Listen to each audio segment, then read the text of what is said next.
DeAndre Hopkins finished his time in New England, couple of days there. A photo, not video, but photo posted from the locker room yesterday with Matthew Judon. Everybody looking happy. Everybody looking like maybe they want to get together here.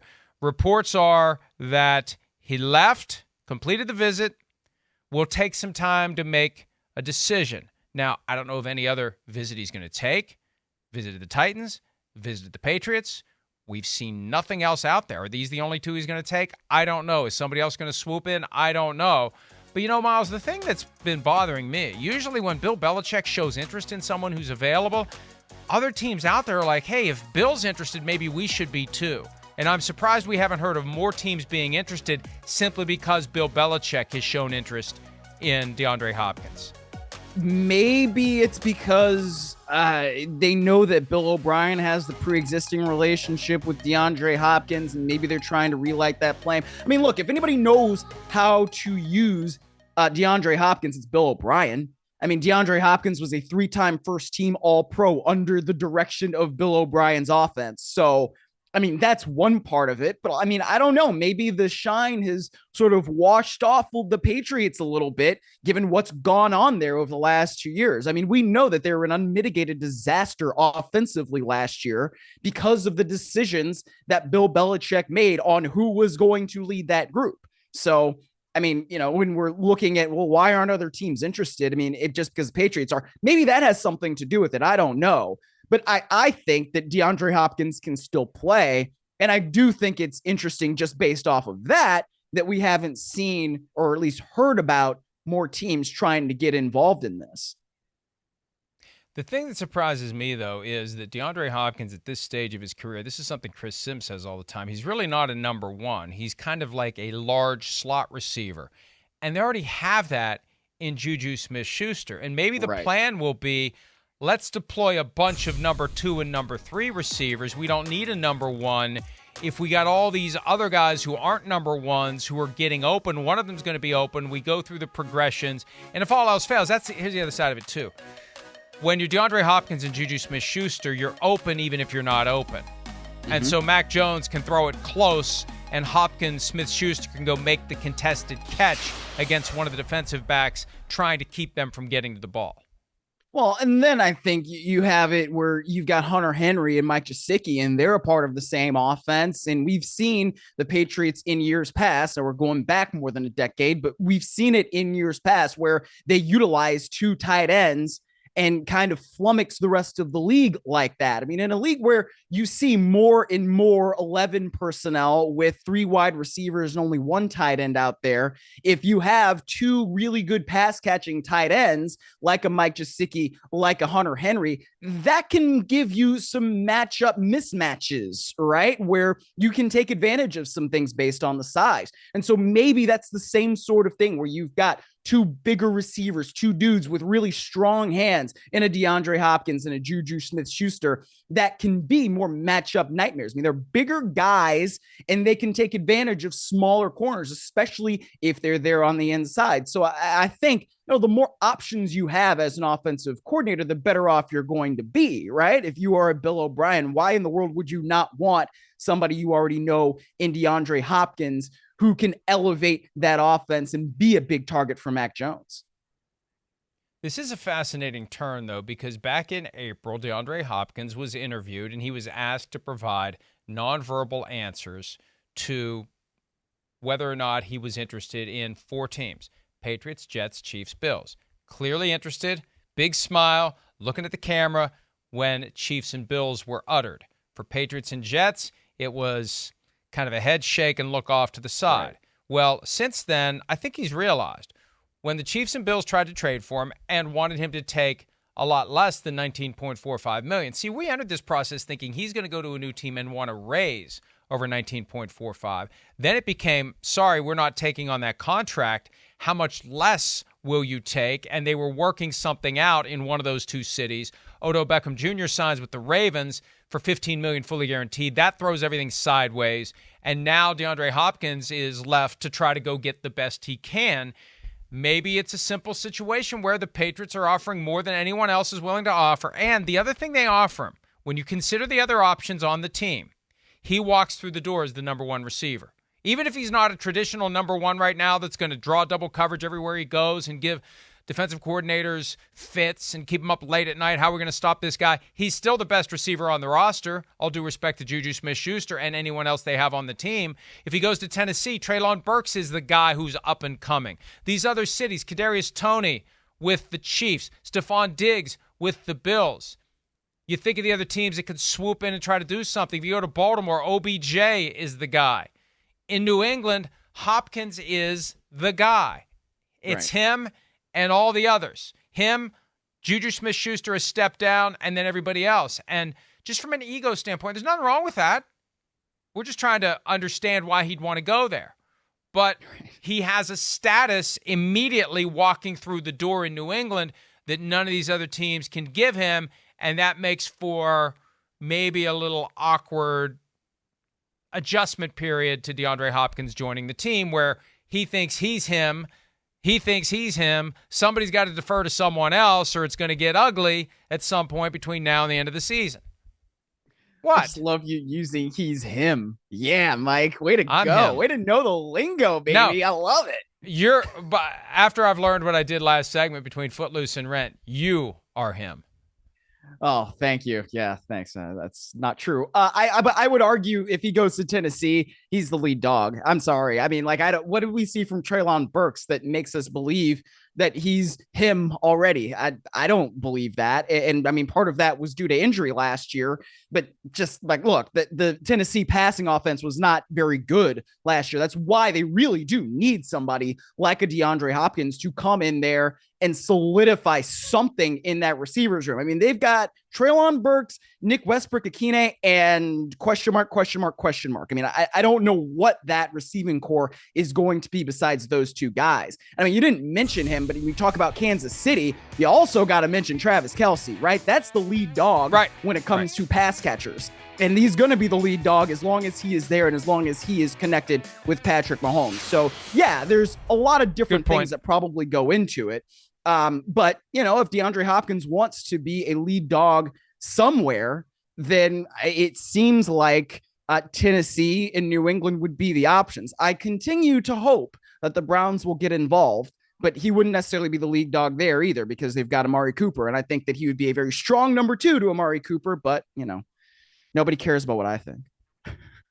Before I'm him became the popular way of saying it, alpha was the phrase that was more commonly used. And I think New England is the one place where he's the unquestioned alpha walking through the door. In Tennessee, it's awkward because they're grooming Treylon Burks to become the alpha. And we had some comments from Burks last week, and it was a little ambivalent. It was a little lukewarm. It was a little positive. It was a little like, we're good here. But, there's been multiple Patriots receivers who've been ambivalent at best about DeAndre Hopkins because it's a numbers game.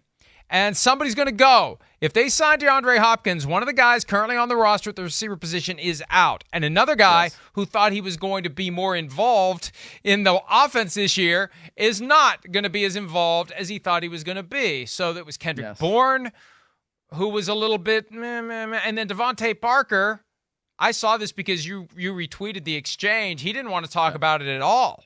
About DeAndre Hopkins. He wasn't interested at all, and he may be the one who gets a short straw. I don't know, but somebody's out the door when DeAndre Hopkins signs with the New England Patriots. Let me ask you this, because we mentioned this yesterday, and I went back and looked at the story about the Cooper Kupp restructuring with the Rams, and they needed the cap space to sign their rookies, but it was still more than what they need to sign their rookies, and they could create more cap space.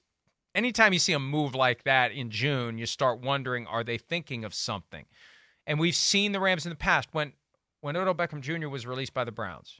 And we're like, where's he going to go? Where's he going to go? I said on this very show, watch the Rams before we even knew. And I just got lucky, but the Rams fit the profile. They did 2 years ago. Who knows what profile they fit now? But could you see the Rams making a play with this extra cap space and more cap space they could create? Because it doesn't take much to create cap space. You've got veteran contracts that can be restructured. You kick the can into future years. You create cap space now. You do a multi-year deal with a new player that has a small cap number now.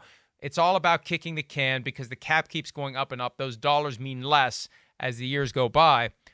Could you see DeAndre Hopkins or even a Dalvin Cook being a target for the Rams, for your Los Angeles Rams?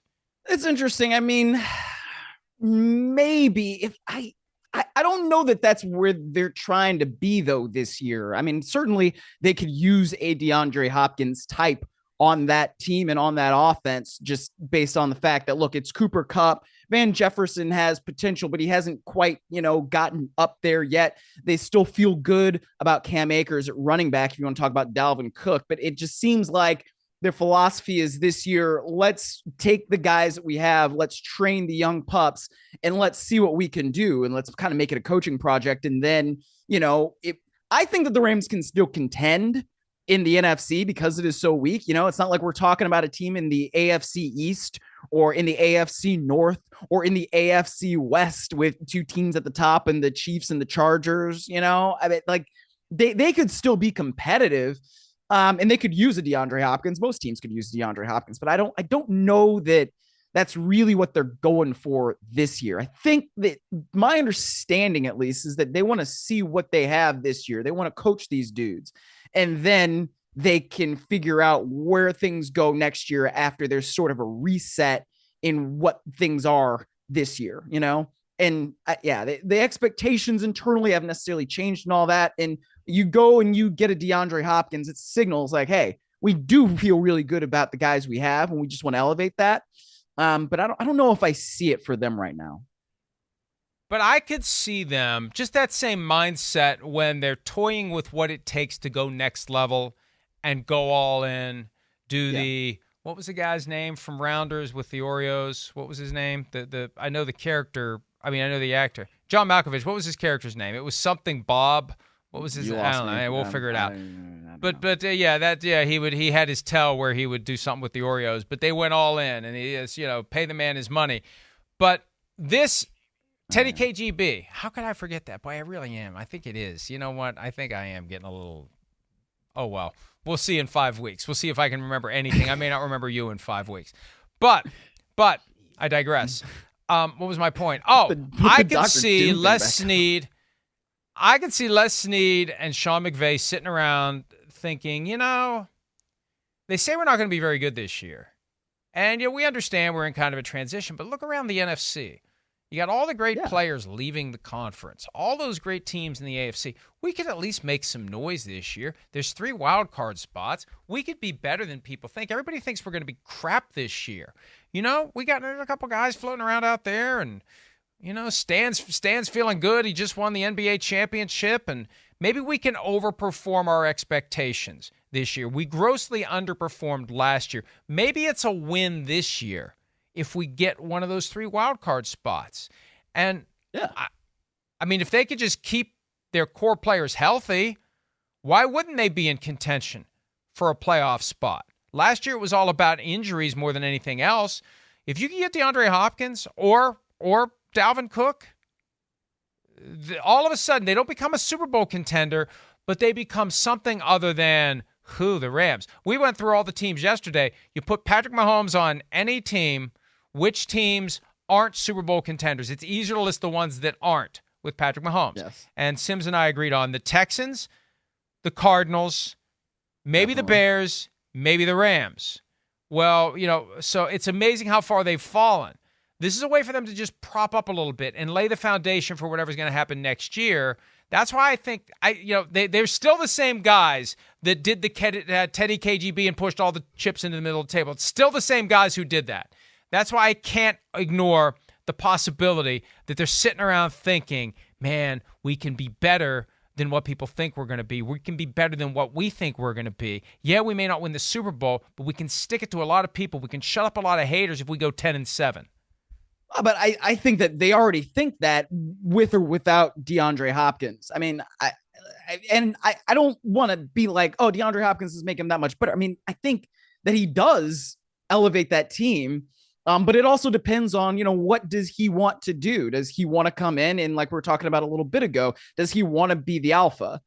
Because if he does, he ain't going to be that there. Cooper Kupp is the alpha there, right? And the last time we saw Cooper Kupp in a fully healthy season and with a fully healthy quarterback, he was the best receiver in the National Football League. He had record-setting season in the National Football League. So, I mean, I think if that's part of the calculus, right?